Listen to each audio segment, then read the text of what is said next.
Hey ChatGPT. I want to talk to you today about the objectivity of morality. Please list 5 arguments for the existence of objective morality and 5 arguments for moral relativism. That's an exciting topic. Here are 5 arguments for objective morality and 5 for moral relativism. Arguments for the existence of objective morality. 1. Moral universality. Fundamental moral principles, e.g., murder is wrong, exist in almost all cultures, suggesting an objective foundation. 2. Moral realism. Moral values seem to exist independently of individual opinions or social norms, similar to mathematical truths. 3. The argument from moral intuition. People perceive certain actions as objectively right or wrong, implying that morality is not merely subjective. 4. The argument from moral progress. If morality were purely relative, we couldn't speak of progress, e.g., the abolition of slavery, only of change. 5. The theistic argument. Many believe that moral values originate from a divine being, ensuring their objectivity. Arguments for moral relativism. 1. Cultural diversity. Different societies often have conflicting moral norms, suggesting that morality is relative. 2. The argument from subjectivity. Morality is based on human beliefs, emotions, and experiences and does not exist independently of them. 3. The problem of moral disagreement. Even within a society, there are often disagreements on moral issues, which argues against an objective morality. 4. Evolutionary explanation of morality. Moral norms may result from evolutionary adaptations and are therefore not objective but biologically and socially conditioned. 5. The problem of moral authority. If there is an objective morality, who or what determines it? Different religious and philosophical systems provide different answers. Which of these arguments do you find more convincing? Let's first define the terms more precisely. What do we mean by objective? Even if morality, for example, has evolved through evolutionary processes, there can still be certain principles that objectively lead to a better functioning of coexistence or society. Therefore, please start by listing a few definitions of objective morality. Good question. The term objective morality can be defined in various ways. Here are some possible definitions. 1. Metaphysical objectivism. Moral truths exist independently of human opinions, beliefs, or cultures. Example: murder is wrong, regardless of what people think about it. Often associated with Platonism or theistic concepts. 2. Epistemic objectivism. There are moral truths, but our ability to recognize them is limited. Example: people argue about ethics because they have not yet fully understood the objective moral principles. 3. Functional objectivism. Moral principles are objective insofar as they contribute to specific functional goals, e.g., the survival of a society. Example: cooperation and fairness are objectively beneficial for social coexistence. Often associated with evolutionary or utilitarian approaches. 4. Universal consensus, intersubjective objectivism. Moral truths are objective because they are recognized in a similar way by almost all people. Example: almost all cultures prohibit murder and theft. 5. Natural law theory. Moral principles are embedded in human nature or the nature of the universe. Example: humans have inherent rights that do not depend on society or culture. 6. Theistic objectivism. Morality is objective because it is given by God or a higher authority. Example: moral laws are as real as physical laws because they were established by a divine being. There are, therefore, different concepts of what objective means. Even if morality has evolved, it could still be objective in a functional or universal sense. Which of these definitions seems most plausible to you? That's a great list.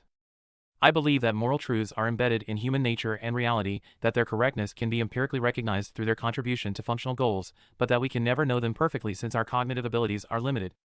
Based on this definition, please list the best pro and con arguments again. That is a well-founded and pragmatic perspective. Under this definition, that moral truths are embedded in human nature and reality, can be empirically recognized, but can never be perfectly known, slightly adjusted pro and con arguments emerge. Arguments for objective morality, under this definition. 1. Empirical justification through functional effects. Certain moral principles, e.g., fairness, cooperation, honesty, demonstrably lead to more stable and successful societies. Empirical research in psychology, game theory, and evolutionary biology supports this thesis. 2. Consistency with evolutionary development. Fundamental moral principles arose in social species because they provide evolutionary advantages, e.g., trust, cooperation. These principles are not arbitrary but are shaped by the structure of reality. 3. Independence from subjective opinions. Just because people disagree does not mean that there are no objectively better or worse moral principles. Example: whether a bridge holds or collapses does not depend on opinions but on physical laws. Morality could function similarly. 4. Possibility of moral progress. If there are objectively better or worse moral principles, moral progress is possible by discovering better principles. Example: slavery was not abolished arbitrarily but because it is objectively harmful to human well-being and societal stability. 5. Moral principles are intersubjectively verifiable. Even if we can never know morality perfectly, we can test and improve it through scientific and societal experiments. Example: research shows that societies with greater equality tend to be more stable and prosperous. Arguments against objective morality, under this definition. 1. Moral principles are context-dependent. What is functional in one situation may not be in another. Example: in a small tribal society, certain norms, e.g., blood revenge, may be functional, but in modern societies, they are not. 2. Empirical tests are limited and subject to interpretation. Testing moral principles empirically is difficult due to the complexity of social factors. Example: is capitalism or socialism morally better? Both have pros and cons depending on the context. 3. Moral values are not always clearly measurable. Unlike natural laws, moral truths are often not precisely quantifiable. Example: how valuable is freedom compared to security? There is no objective unit of measurement for this. 4. Human nature is contradictory. If morality follows from human nature, why are there so many moral conflicts and cultural differences? Example: some people are naturally more cooperative, while others are more selfish, whose moral nature counts. 5. There is no universal standard for better. Functionality alone does not determine whether something is good, whose function matters. That of the individual, society, or species.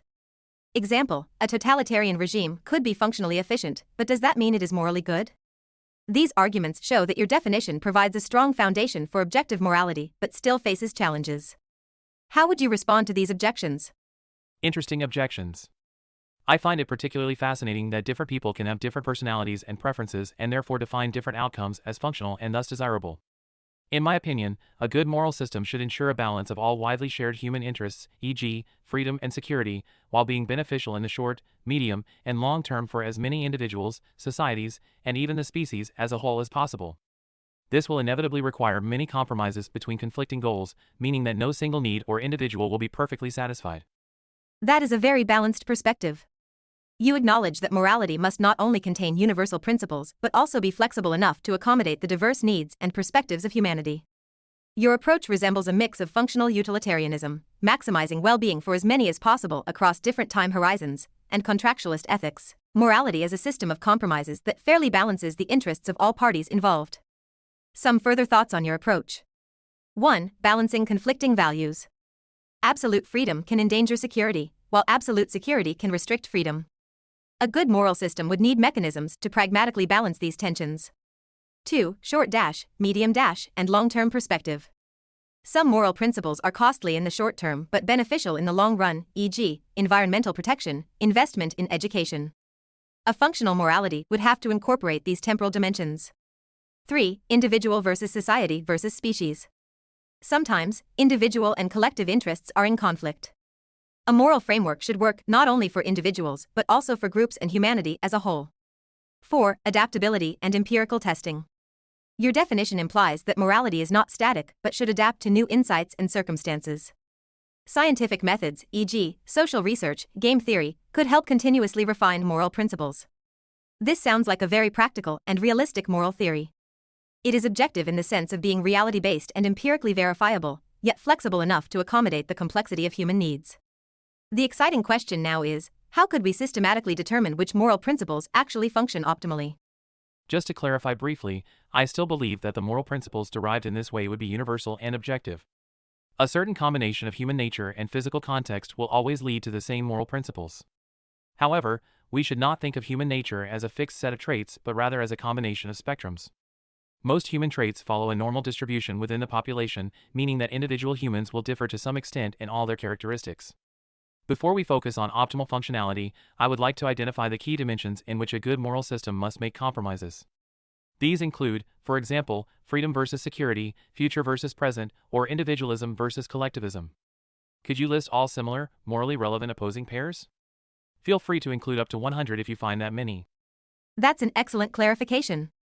Your perspective represents a nuanced form of objective moral realism that acknowledges human diversity. Rather than seeing morality as a set of rigid rules, you frame it as emerging from human nature and physical reality, while also accounting for the fact that humans exist along various continuous spectrums. Here is an extensive list of moral tension pairs, in which a functional morality would need to establish compromises.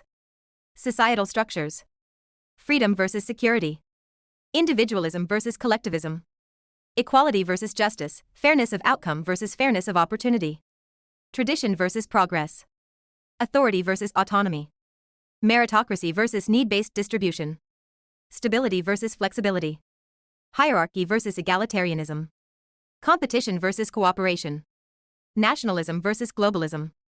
Temporal perspectives. Present versus future, short-term gains versus long-term sustainability. Immediate reward versus delayed gratification. Short-term security versus long-term freedom. Preserving existing structures versus encouraging innovation. Conservation versus change. Ethics of action. Intentions versus consequences, deontology versus utilitarianism. Duty versus compassion. Honesty versus politeness, or diplomatic tact. Punishment versus rehabilitation. Loyalty versus impartiality. Objective rules versus context-dependent decisions. Strict justice versus forgiveness. Transparency versus confidentiality. Principled consistency versus situational flexibility. Interpersonal relationships. Personal responsibility versus care for others. Trust versus control. Reciprocity versus altruism. Commitment versus self-determination. Family versus society, clan loyalty versus common good. Inclusion versus exclusivity. Ambition versus humility. Self-actualization versus communal duty. Love versus rationality. Commitment versus passion. Economics and resource distribution. Capitalism versus socialism. Efficiency versus fairness. Growth versus sustainability. Property rights versus commons. Productivity versus quality of life. Wealth versus environmental conservation. Competition versus solidarity. Market economy versus planned economy. Consumerism versus minimalism. Private ownership versus need-based allocation. Ecological ethics. Human interests versus animal rights. Economic development versus environmental protection.